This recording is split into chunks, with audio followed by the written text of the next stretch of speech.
Once again, Africa is confronted with one of the world's most contagious and deadly diseases. 1,600 deaths in the Democratic Republic of Congo, and for now, cases of Ebola continue to rise. The last major outbreak of the disease was in 2014.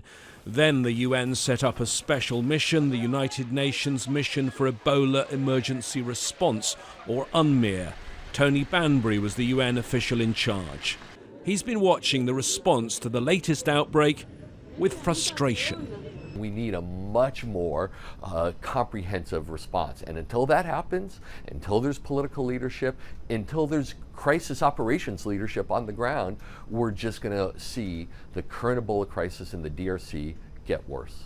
Do you believe that political considerations perhaps have trumped the public health ones here? I heard a very senior official from WHO on the radio saying one reason they delayed declaring an international public health emergency was precisely because of opposition within the DRC government. It was said loud and clear by a senior WHO official, and for those of us who were thrust into the 2014 crisis very late in the game, it was devastating to hear that, frankly, because that was one of the big mistakes from the 2014 crisis. The UN's top humanitarian official admits that the global response to Ebola is badly underfunded. We hope there will be a much stronger international response.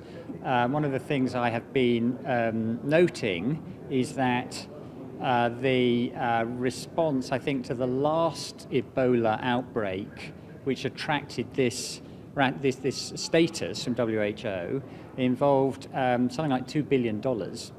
In an area geographically which is comparable to that we're dealing with in Eastern DRC now, and with a population which is not so wildly different. We have at the moment only a fraction of that. In 2014, the crisis was even seen as a potential threat to international peace and security. The Security Council met to discuss the situation. No such meetings are planned this time. Mr. BANBURY, who 5 years ago was the one that briefed the Security Council, says that shows there's not yet the global leadership needed to defeat this latest outbreak. James Bays, Al Jazeera at the United Nations.